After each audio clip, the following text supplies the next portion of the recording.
tudo bem? Me chamo Leonardo, estou aqui para a formação dessa semana e o tema é: o que significa ser discípulo de Jesus?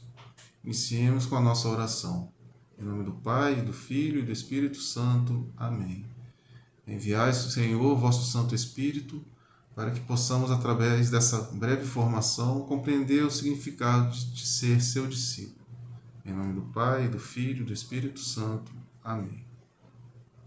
Bom, meus irmãos e irmãs, quando a gente fala da palavra discípulo, a gente imagina um mestre, uma pessoa sábia. E esses discípulos são as pessoas que o admiram, que o seguem, que tentam imitá-lo. A gente pode dar vários exemplos de mestres. Existem mestres em artes marciais, aquelas pessoas que treinam com ele regularmente buscam essa perfeição da técnica que ele tem na sua arte marcial. Existem mestres em filosofia, mestres em gastronomia e por aí vai.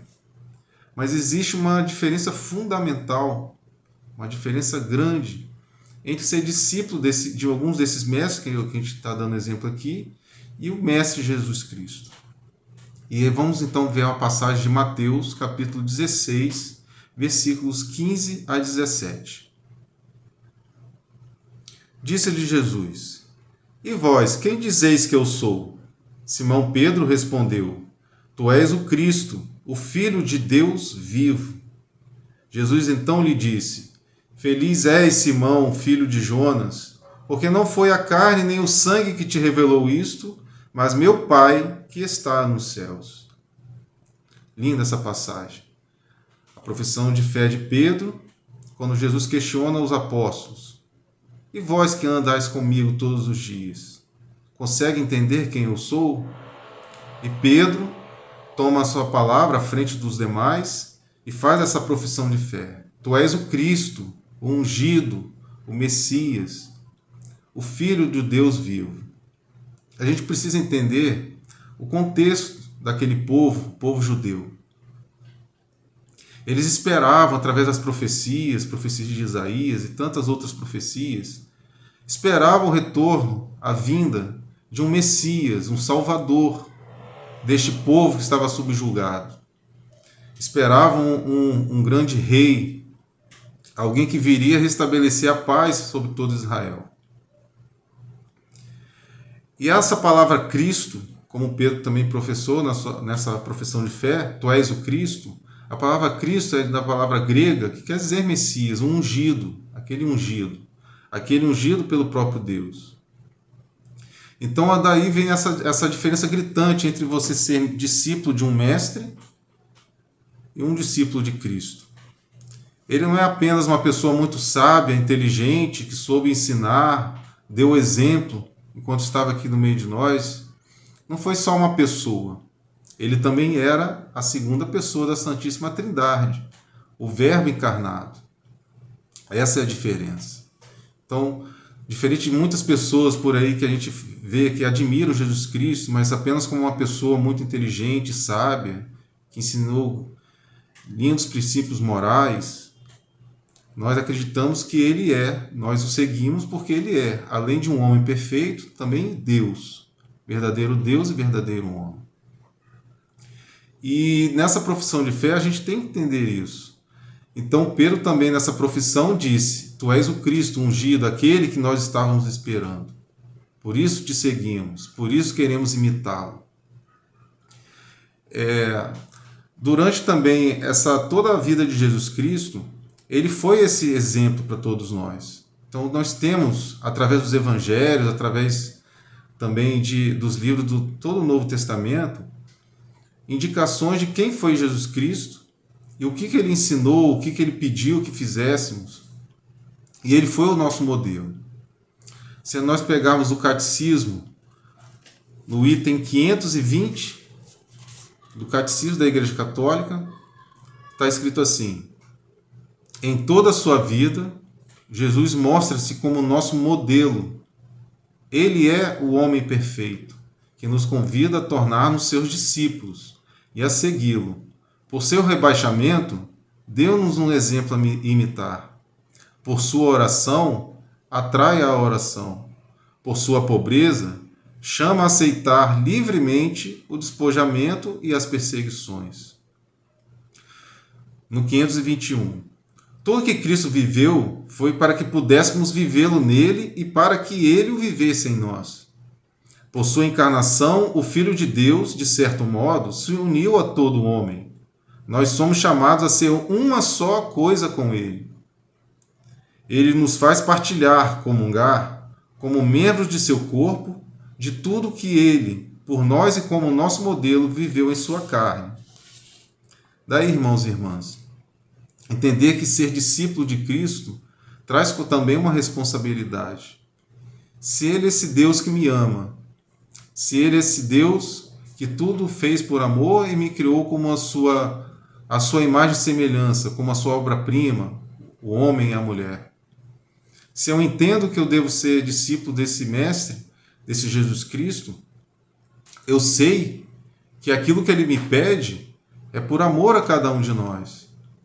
Ele sabe das nossas dificuldades, Ele viveu a nossa carne, Ele andou entre nós, ensinou.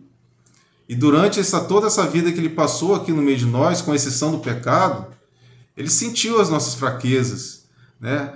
As dores. Quando aquele grande amigo dele, Lázaro, faleceu, Ele chorou, apesar de saber que ia ressuscitá-lo. Sermão da Montanha, quantos ensinamentos belos ele passou para cada um de nós. Foi no Sermão da Montanha também que ele ensinou a oração do Pai Nosso, uma oração ensinada pelo próprio Jesus Cristo. Não foi uma oração criada pela igreja, foi o próprio Deus que nos ensinou a orar. Então é a oração dominical por excelência, a oração do Senhor. Então, significar ser discípulo desse Jesus Cristo é de ser discípulo do Deus encarnado. Um Deus que me ama, que veio viver entre nós, nos ensinou a cada passo o que fazer, a ser humilde, como diz o catecismo. Quando, na última ceia, aquele grande exemplo que ele deu para os seus apóstolos, de lavar os pés. Como pode um mestre, um Deus feito um homem, lavar os pés dos seus apóstolos? Mas foi por esse gesto de humildade que ele ensinou também. Sedes humildes também. Lavai os pés uns dos outros. Suportai-vos uns aos outros. Quando ele, na última ceia, reparte o pão e pede para que os apóstolos, que são agora os nossos bispos, o Papa, para que continuem repetindo essa cena, essa consagração do pão e do vinho, que se torna o corpo e sangue dele, ele faz então uma forma de nos alimentar durante essa caminhada que fazemos como peregrinos neste mundo. Sabemos as dificuldades de cada dia.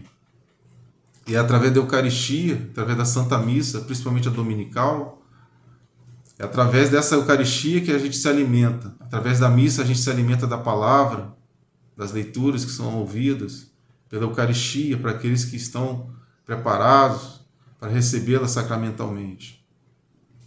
Então, ser discípulo de Cristo significa buscá-lo a cada dia. E como é que eu posso ser discípulo desse Mestre Jesus Cristo se eu não leio a Bíblia, se eu não conheço quem foi ele, de onde ele veio, quais foram os costumes daquela época? Então fica também esse convite para cada um de nós, de buscar sempre a cada dia ler um pouco mais a palavra de Deus, os evangelhos, que falam do que ele fez, por onde ele andou, como ele falou, a forma que ele agiu diante das situações. Ele mesmo disse que não veio abolir a lei, mas veio dar pleno cumprimento dessa lei. Então que a gente possa também, através da Sagrada Palavra, da Bíblia, dos Evangelhos, buscar cada vez mais ter intimidade com esses mestres que a gente diz ser discípulo. Eu não posso ser cristão se eu não entendo, se eu não conheço esse mestre que eu digo seguir e imitar. Então que o nosso Senhor Jesus Cristo possa, através dessa nossa pequena formação de hoje, poder revelar um pouco mais no nosso coração, também na nossa inteligência, a necessidade de buscarmos conhecê-lo a cada vez mais, um pouquinho mais a cada dia, pela Escritura, pelos Evangelhos, mas também pela nossa oração diária. Quem ora fala com Deus, através da oração a gente se humilha. Se eu faço uma oração a Deus, eu reconheço que eu sou uma criatura, um filho adotivo dele, e eu recorro a ele através dessa oração, pedindo graça, pedindo bênçãos, e também pedindo por aquilo que a gente tem que pedir por cada dia. Que nosso Senhor Jesus Cristo, então, possa nos abençoar, nos proteger e fazer com que a gente nunca desespere, nunca perca essa fé e essa vontade de segui-lo e, seguindo, também evangelizar e anunciar esse amor que ele tem por cada um de nós e aqueles que estão à nossa volta. Amém? Um abraço, até a próxima.